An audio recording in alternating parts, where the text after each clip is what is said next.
द्वारपाल से कहा, कह दो जाकर के कि तुम्हारे मित्र द्रोण तुमसे मिलने आए हैं द्रुपद से।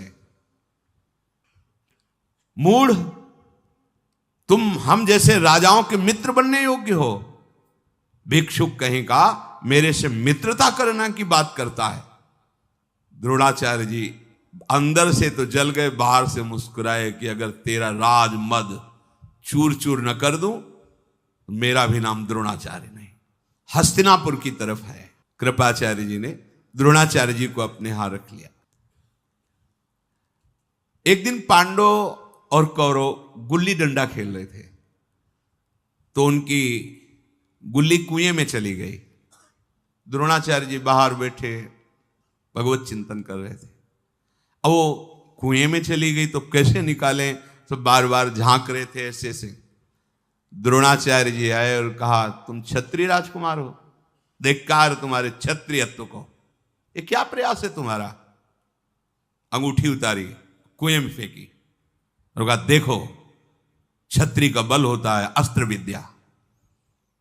एक सीख ली और मंत्र संधान किया, मारा, गुल्ली अंगूठी सब सीधे ऊपर आ गई। सब राजकुमार चरणों में, ऐसी धनुर्विद्या का तो हमें ज्ञान नहीं है, जाओ प्रार्थना करो भीष्म से और मुझे गुरु पद पर अभिषिक्त करो, मैं वो धनुर्विद्या सिखाऊंगा जो आज तक तुम्हें ज्ञान नहीं। भीष्म जी से जाके कहा कि तो उनका द्रोणाचार्य के सिवा और कौन हुई ना, क्योंकि कृपी का विवाह हुआ ही था भीष्म जी की अनुमति। उनका इतने बड़े धनुर्धर तो द्रोणाचार्य जी है। आए तो देखा द्रोणाचार्य जी वहां विराजमान हैं। द्रोण को देखकर प्रणाम किया भीष्म जी ने और कहा, एक कुमार आपका गुरु रूप से वरण करने के लिए बहुत उत्साहित है। तो उन्होंने कहा कि देखो आपको पता होना चाहिए मेरी भिक्षा की भी व्यवस्था नहीं। देखो पहले क्या था, तपस्या धन होता था, जितेंद्रियता धन होता था, मेरे यहां भिक्षा की भी व्यवस्था नहीं। मैं कृपाचार्य जी के यहां इसीलिए रह रहा था कि मैं किसी भी तरह आपको अपनी बात बता सकूं। क्या आप जैसे धर्मात्मा राजाओं के होने पर भी हम जैसे ऋषियों को भूखों मरना पड़ेगा? भीष्म जी ने कहा, यह राज्य आपका, आज से हस्तिनापुर पर कोई भी शासन करे पर वो आपकी अनुमति से होगा। ये मैं आपको स्वीकार, आचार्य पद पर आपको स्वीकार करता हूं। द्रोण ने जो जो बात कही थी वो सब स्वीकार कर ली गई। मैं कभी अपनी प्रतिज्ञा से च्युत नहीं होता, द्रोणाचार्य जी ने कहा। समस्त धनुर्विद्या का ज्ञान में जो अधिकारी राजकुमार है उसको दूंगा। मैं विनीत हृदय से वर्षों तक गुरु सेवा करके अद्भुत गुणों को प्राप्त हुआ हूं। धन प्राप्त होना और भागवतिक सद्गुण प्राप्त होना, इन दोनों में बहुत अंतर है। सब जगह से पूर्ण है, खाने की व्यवस्था, तपस्या के धनी है। किसी की बढ़ोतरी धन देखकर नहीं माना जाता कि उसके पास बहुत धन है, बहुत जन है तो बड़ा पुण्यवान है, बड़ा तपस्वी है, वो बड़ा महात्मा है। ये भागवतिक सद्गुण होते हैं, ये आंतरिक होते हैं। बाह्य ये सब प्राकृतिक देखकर किसी को बड़ा छोटा नहीं माना जा सकता। पूर्व पुण्य के प्रताप से ऐश्वर्य आ सकता है, समुदाय जुड़ सकता है, लेकिन जितेंद्रियता, भगवत चिंतन, कष्टों को सहकर भगवत मार्ग में चलना, ये तो कोई चला हुआ ही उसे पहचान सकता है। नहीं, बाहरी लोग तो बाहरी बातें देख करके मानते हैं। भीष्म जी से कहा कि एक कांटा हमारे हृदय में चुभ रहा है। द्रुपद ने मेरा भरी सभा में उपहास और अपमान किया है। अगर मैं कभी द्रुपद के पद कोई आज्ञा करूं तो आप राजकुमारों को कभी भी निषेध मत करना, क्योंकि मैं अपने शिष्यों को इस योग्य तैयार करूंगा कि द्रुपद ने जो कहा है कि राजाओं का मित्र सिर्फ राजा हो सकता है, इसका उत्तर मैं एक बार दूंगा, क्योंकि बात मेरे हृदय में है। भीष्म जी ने कहा, आपका विरोध करने की सामर्थ्य किसमें है? द्रोणाचार्य जी ने कहा, जानते हो मैं किस दुख से दुखी हूं। एक बार अश्वत्थामा कुछ बालकों के साथ खेल रहा था तो किसी ऋषि पत्नी ने उन्हें दूध पिलाया। वो घर में आके दूध के लिए बहुत व्याकुल हुआ तो जंगली चावल का धोवन उसे पिलाया गया। उसने कहा नहीं, मुझे दूध ही चाहिए। तो मैं उसी से प्रेरित होकर भगवान परशुराम के पास गया था कि कम से कम एक गाय तो दे देंगे, उनके पास कुछ नहीं बचा, मुझे अस्त्र विद्या दी। फिर प्रेरित होकर इसी बात से मैं द्रुपद के पास गया था, लेकिन उसने अपमान किया। अपने पुत्र को इस स्थिति में देखकर मैं दुखी। मैंने तो कंदमूल फल से अपना जीवन काटा है। भीष्म जी ने कहा अश्वत्थामा को भी सम्मान के साथ हस्तिनापुर में बुलाया जाए। कृपी द्रोणाचार्य अश्वत्थामा, उनके लिए एक महल दिया, सारी सुविधाएं दी। मनुष्यों में महातेजस्वी द्रोणाचार्य जी ने भीष्म जी के द्वारा दिया हुआ महल स्वीकार करके वहां रहने लगे। भीष्म जी ने पांचों पांडवों और ये 100 जो कौरव हैं, इनके गुरु पद पर द्रोणाचार्य जी का वर्ण किया। अकेले बैठे हुए थे द्रोणाचार्य जी एक दिन, तो शिष्यों से बात कही, राजकुमारों, मेरे मन में एक कार्य करने की इच्छा है। मैं तुम्हें अस्त्र विद्या सिखाऊंगा, क्या तुम मेरा वो कार्य कर सकते हो? सबने हाथ जोड़कर कहा, हां गुरुदेव, आदेश कीजिए। अगर गुरु की आज्ञा का शिष्य पालन न करे तो शिष्य ही कैसा। और उनका द्रुपद को बंदी बनाकर मेरे चरणों में लाना। बाण मार दे बाहर से तो घाव भर सकता है, लेकिन अपमान का जो शब्द है वो हृदय में कांटे की तरह चुभता रहता है। इसीलिए कहा जाता है कि बाणी एक अमोल है, जो कोई बोले जानी, ये तराजू तौल के तब मुख बाहर आनी। जब ये बात कही तो सब चुप हो गए। द्रुपद कोई साधारण है, महाबलशाली राजा है। अर्जुन अकेले खड़े हुए, उनका किसी के सहयोग की जरूरत नहीं। गुरुदेव, जिस समय आपका आदेश होगा उस समय द्रुपद को बंदी बना के आपके चरणों में अकेले डालूंगा। आचार्य ने अर्जुन को बुलाया, हृदय से लगाया और मस्तक छूंगा। वीरवर, आज से ही मैं तुम्हें पृथ्वी का सर्वश्रेष्ठ धनुर्धर होने का वरदान देता हूं। प्रत्यंचा बाद में चढ़ा के सिखाएंगे, पहले आशीर्वाद। ये समर्पण होता है। बैठे तो सब हैं, समर्पण। गुरुजनों के हृदय की वस्तु का अधिकारी वही होता है जो समर्पित चित्त हो। समर्पित चित्त अपना महत्व नहीं, अपनी मनमानी नहीं, अपनी कोई चाह नहीं। अब जो ही कहें करें हम सोई, आयुष लिए चले निज दासी।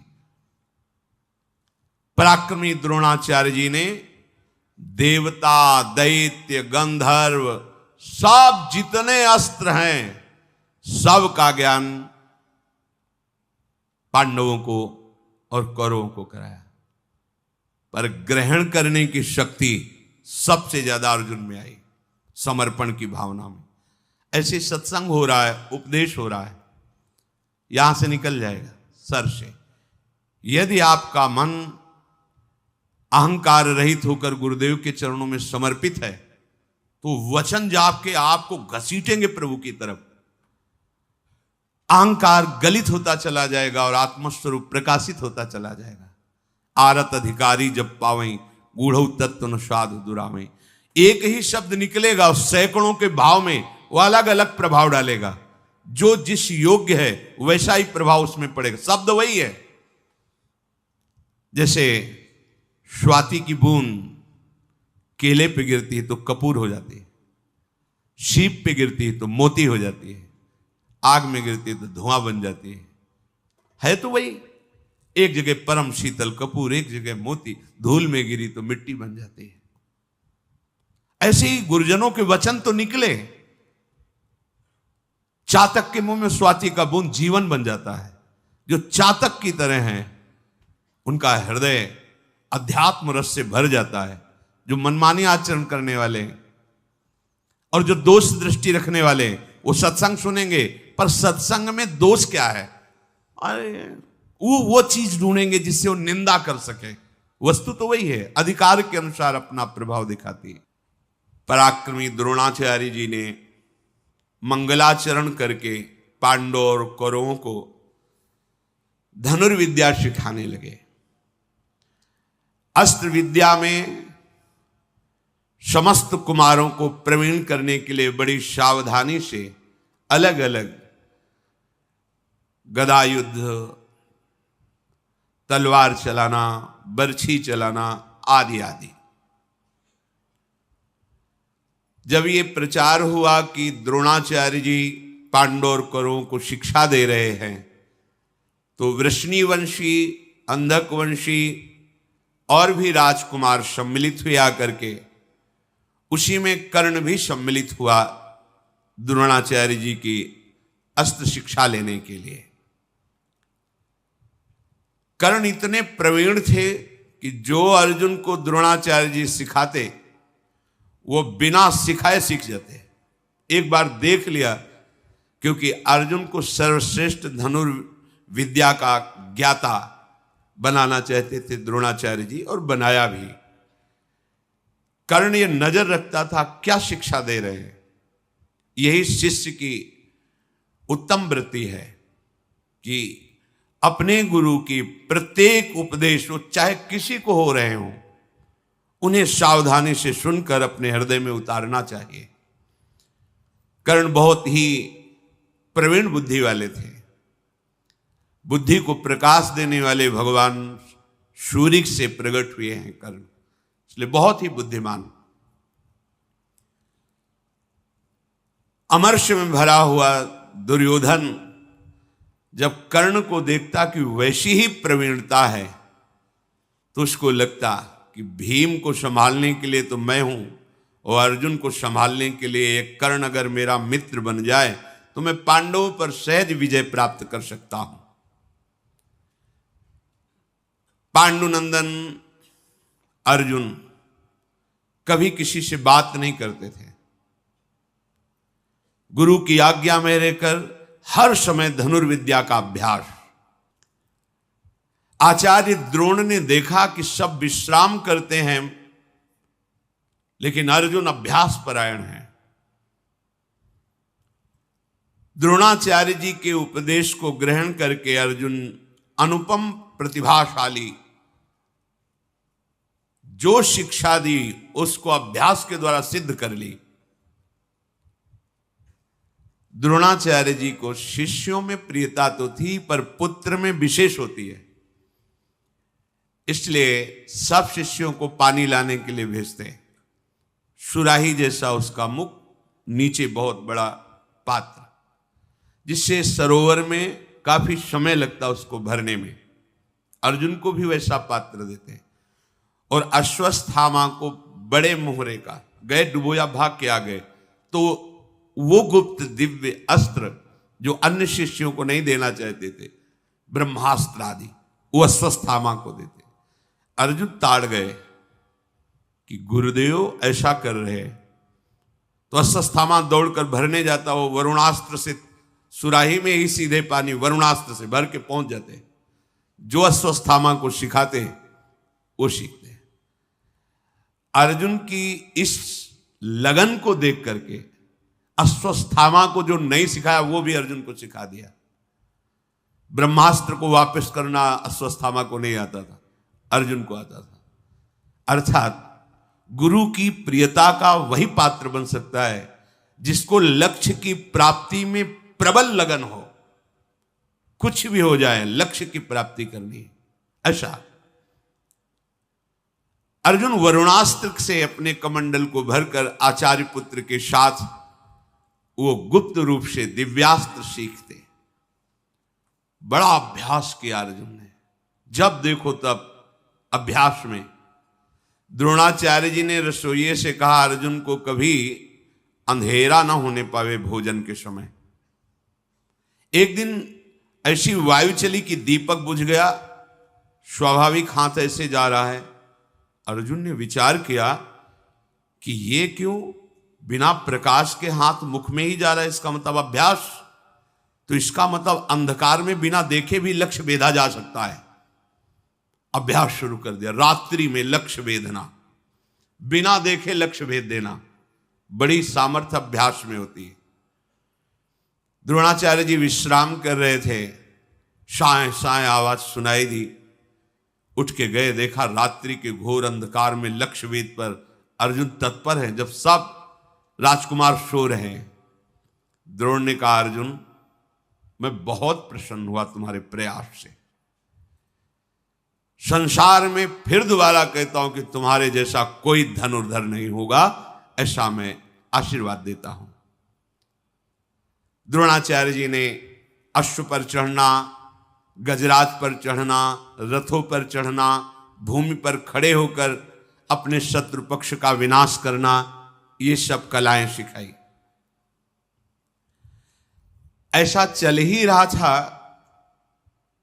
कि काले रंग का राजकुमार जैसा कुमारावस्था का पुरुष पधारा और कहा, मैं निषाद राज हूं, हिरण्यधनु का पुत्र एकलव्य हूं और आपको गुरु के रूप में वरण करता हूं। आप मुझे धनुर्वेद की शिक्षा दीजिए। वो ऐसा कह रहा था कि द्रोणाचार्य जी की दृष्टि कौरवों पर पड़ी तो सब क्रुद्ध होकर देख रहे थे कि ये भील हमारे साथ कैसे एक साथ धनुर्विद्या ग्रहण करे। नहीं, द्रोणाचार्य जी ने कहा, हम तुम्हें धनुर्विद्या नहीं दे सकते, तुम जंगल में रहने वाले किरात हो, हम राजकुमारों के साथ तुम्हें नहीं रख सकते। देखो, गुरु कह दे शिष्य से कि हम तुम्हें शिष्य नहीं मानते, कुछ नहीं बिगड़ा। शिष्य हृदय में स्वीकार कर ले, मैं गुरु मानता हूं, सब बन जाएगा। गुरु खूब कहे तुम हमारे शिष्य हो, पर तुम बात ना मानो तो बिल्कुल कल्याण नहीं होगा। एकलव्य जी को द्रोणाचार्य जी ने मना कर दिया, मैं तुम्हें शिक्षा नहीं दे सकता, तुम्हारा शिष्यत्व तो अस्वीकार करता हूं। एक बार भर दृष्टि देखा, साष्टांग प्रणाम किया और कहा, आजीवन के लिए मैं आपको गुरु रूप से वरण करता हूं, आप स्वीकार करें ना करें। चला गया। बहुत एकाग्रता पूर्वक चिकनी मिट्टी से द्रोणाचार्य जी की मूर्ति बनाई उसने, और बस रोज साष्टांग प्रणाम करके, चार परिक्रमा करके और धनुष पर प्रत्यंचा चढ़ाकर द्रोणाचार्य का ध्यान करते हुए धनुष बाण का अभ्यास करने लगा। बिना सिखाए समस्त धनुर्विद्या उसके अंदर आ गई। ये देखो, ये है गुरु का वरण करना। गुरुदेव के प्रति पूर्ण भगवत बुद्धि गुरु बिल्कुल स्वीकार नहीं किए, निकाल दिया, लेकिन उनकी ऐसी बुद्धि कि सारे धनुर्वेद द्रोणाचार्य के हृदय के वहां पहुंच गए। ये महिमा होती है। यदि गुरु निष्ठ हो तो गुरु से आशीर्वाद मांगने की जरूरत नहीं, उनके हृदय की वस्तु आपके हृदय में प्रकाशित हो जाएगी। गुरु के मानने से नहीं, शिष्य के मानने से होता है। एक दिन कौरव और पांडव द्रोणाचार्य की आज्ञा से वन विहार करने के लिए निकले हुए थे। उसी में किसी के साथ एक कुत्ता भी साथ था। वहां आखेट करते हुए एकलव्य, तो कुत्ता एकलव्य को देखकर फटे पुराने चिथड़े, काला शरीर, भारी जटाएं, तो भूंकने लगा। जेवी भूखा, एक साथ इतने बाण मारे कि सब अलग अलग लगे, मुंह भर गया और एक बूंद खून नहीं। अर्जुन जी पास में खड़े थे, उन्होंने कहा कि ऐसी हस्तलाघ हो, इतनी शीघ्रता और कहीं घाव नहीं, गजब का धनुर्वेद का ज्ञान, ऐसा महावीर त्रिभुवन में मैंने नहीं देखा। आगे जाकर देखा, मैल शरीर में जमा हुआ है, काला शरीर का रंग है, फटा सा एक मृगचर्म नीचे धारण किए हुए है, हाथ की फुर्ती, लक्ष्य का वेधने का ज्ञान। लज्जित हो गए अर्जुन, मेरे में भी ऐसी सामर्थ्य नहीं। इतना जल्दी वो भूखा और अलग अलग बाण, और कहीं घाव नहीं, कहीं रक्त नहीं, और पूरा भर गया मुंह बाणों से। कुत्ते को कोई हानि नहीं। नजदीक गए और कहा, तुम कौन हो, किसके पुत्र हो, और धन्य है तुम्हारे गुरुदेव को जो ऐसी धनुर्विद्या दी। कौन है तुम्हारा गुरुदेव? उन्होंने कहा, राजकुमारों, मैं हिरण्यधनु का पुत्र एकलव्य हूं। भगवान द्रोणाचार्य का मुझे शिष्य जानो, और मैंने धनुर्वेद में विशेष परिश्रम करके गुरु कृपा से पूर्णता प्राप्त कर ली है। वो तो निराश हो गए कि द्रोणाचार्य जी ने तो मुझे कहा था सर्वश्रेष्ठ धनुर्धर होने का। अर्जुन बार बार एकलव्य की सराहना करते हुए अब मन नहीं लगा, वापस आ गए सब। अर्जुन ने एकांत में द्रोणाचार्य जी को प्रणाम करके कहा कि उस दिन तो आप हमें हृदय से लगा के कह रहे थे कि विश्व में तुम्हारे जैसा कोई धनुर्धर नहीं होगा, पर मैंने ऐसा धनुर्धर देखा जो मैं उसकी बराबरी नहीं कर सकता। कुत्ते की आवाज के साथ उसके मुख को भर देना और उसमें के मुख में घाव ना होना, एक बूंद रक्त ना आना, इतनी शीघ्रता से इतने हस्त लाघव गुरुदेव, और वो आपका शिष्य है, ऐसा कहता है। आचार्य कुछ देर मौन और ध्यानस्थ रहे, फिर कहा, चलो हमारे साथ चलो। वहां गए। एकलव्य ने देखा कि मेरे भावना में विराजमान गुरुदेव साक्षात आए हैं। धनुष प्रत्यंचा चरणों में रख के साष्टांग दंडोत हुआ, परिक्रमा की और हाथ जोड़कर सर झुकाकर खड़ा हो गया। गुरुदेव आदेश कीजिए। शिष्य वही है, उसी का जीवन धन्य है जो गुरुदेव को प्रसन्न कर सके। गुरुदेव आपकी प्रसन्नता के लिए ये प्राण भी समर्पित हैं, आज्ञा कीजिए। द्रोणाचार्य जी ने कहा, तुम मुझे गुरु मानते हो? जी। तो गुरुदक्षिणा दीजिए, आज्ञा कीजिए। और धनुर्विद्या में सबसे ज्यादा कार्य दाहिने अंगूठे का होता है। ये दाहिना अंगूठा गुरुदक्षिणा में दे दीजिए। 1 सेकंड नहीं लगाया, काट कर अर्पित कर दिया। बिना अंगूठा के धनुर्विद्या। फिर द्रोणाचार्य जी ने कहा, धन्य, तुम्हारे जैसा शिष्य कोई बिरला ही होता है। मैं बहुत प्रसन्न हुआ। तुम यद्यपि उस कोट के धनुर्धर तो नहीं रहोगे अंगूठा काटने के कारण, फिर भी मैं तुम्हें प्रक्रिया बताऊंगा जिससे तुम्हें कोई परास्त नहीं कर पाएगा। पर इसके परिणाम से तुम्हें वो लोग प्राप्त होंगे जो बड़े बड़े याज्ञिक और तपस्वियों को प्राप्त होते हैं। तुमने मुझे प्रसन्न कर लिया। द्रोणाचार्य जी बहुत प्रसन्न होकर मध्यमा और तर्जनी, इन दो की, पर वो जो अंगूठे से होता है, इसीलिए सर्वश्रेष्ठ धनुर्धर अर्जुन रहे। नहीं, एकलव्य उनसे बढ़कर था।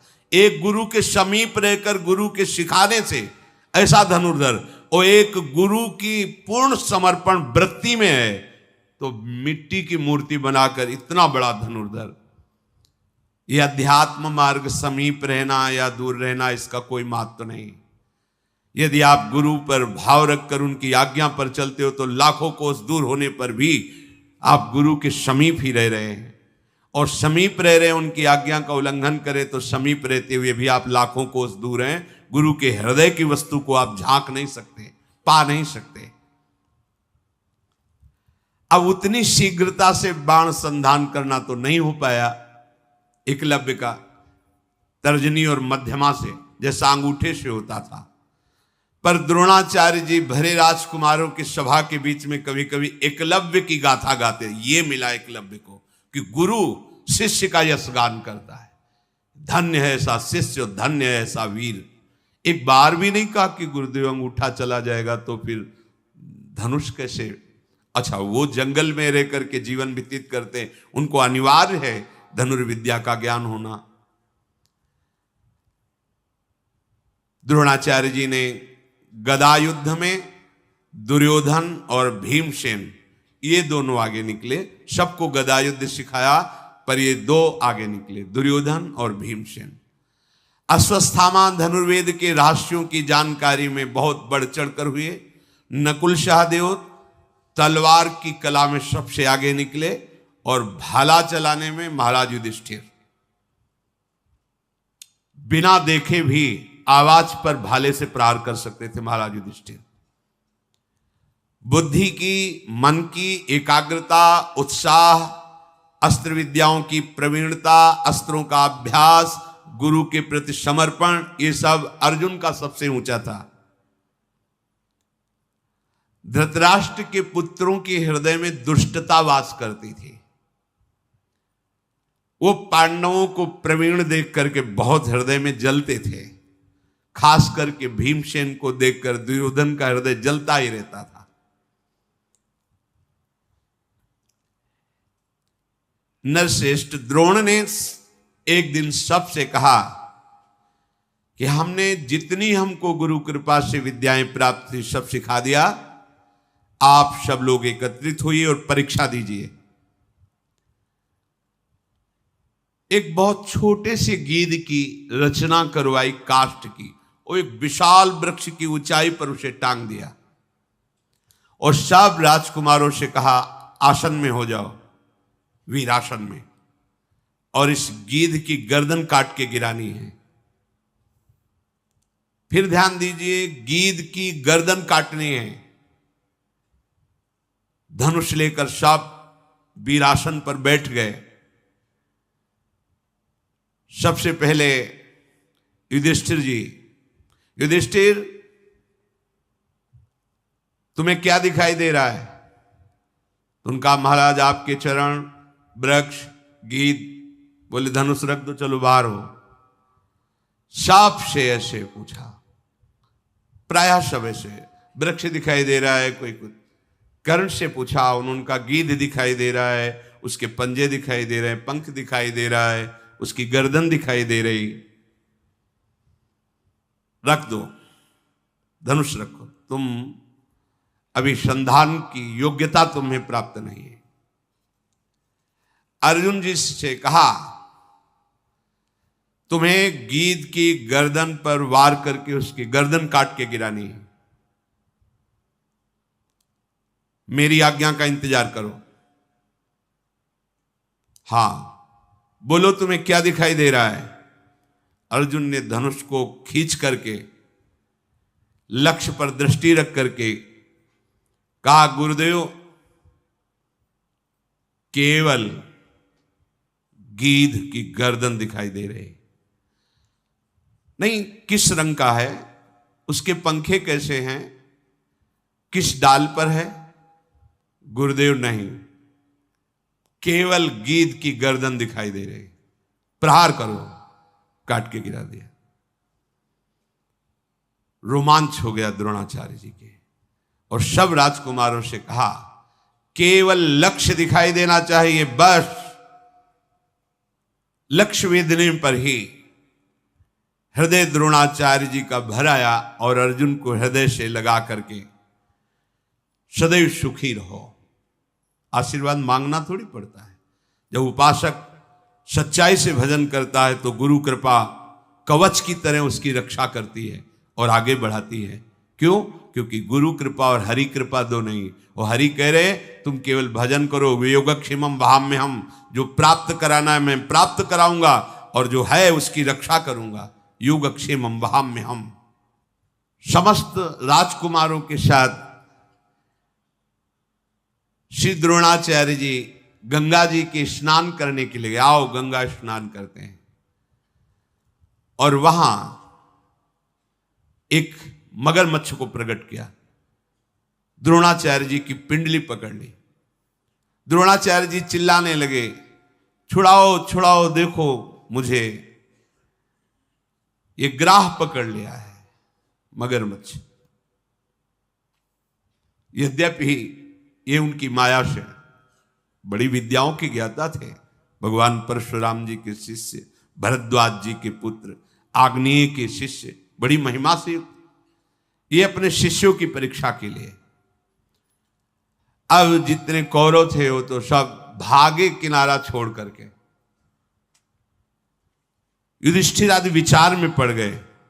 अर्जुन ने प्रत्यंचा चढ़ाई, सैकड़ों बाणों से बीन दिया जल में उस ग्राह को। द्रोणाचार्य जी बाहर निकले, फिर वो कौरव वापस आए। कहा ये क्या है? गुरु का प्राण संकट और तुम भय से भाग रहे हो, ये क्या तुम्हारी वीरता है? युधिष्ठिर राज से कहा गुरु प्राण संकट में तुम विचार कर रहे हो। उस समय अपने प्राणों की बाजी लगाकर तत्परता पूर्वक रक्षा करनी चाहिए, जैसे अर्जुन ने की। तुम अस्त्र विद्या के ज्ञाता हो और तुम भाग रहे हो।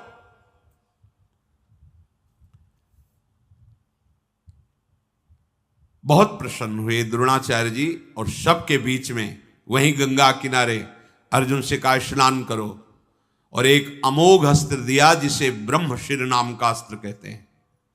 उसकी विधि, उस अस्त्र का संचालन करना, उसको वापस करना, और कहा अर्जुन कभी इसे किसी मनुष्यों पर प्रहार मत कर देना, नहीं पूरी सृष्टि को भस्म कर देगा। जब कोई दैवी शक्ति संपन्न या आसुरी शक्ति संपन्न कोई बहुत बड़ा बलवान त्रिभुवन विजेता हो, तब इस अस्त्र का संधान करना, अर्थात पूरी सृष्टि का विनाश करने में सामर्थ्य, और इस अस्त्र को कोई मिटा दे ऐसा कोई अस्त्र नहीं है। अर्जुन ने तथास्तु कहकर द्रोणाचार्य जी को प्रणाम करके इस महामहिम पूज्य ब्रह्मशिर नामक अस्त्र को धारण किया। जब द्रोणाचार्य जी ने देखा कि ये राजकुमार अस्त्र विद्या में प्रवीण हो चुके हैं, तब कृपाचार्य, सोमदत्त, वाल्मीकि, गंगानंदन, भीष्म, भगवान व्यासदेव जी, विदुर जी, धृतराष्ट्र जी, इन सबको बुलाया और कहा ये राजकुमार संपूर्ण अस्त्र शस्त्र विद्या से प्रवीण हो चुके हैं। हम सब राजकुमारों का योग्य, जो शास्त्र विद्या में, शस्त्र विद्या में, राजनीति में प्रवीण हुए, एक रंगमंच बनाया जाए और इनका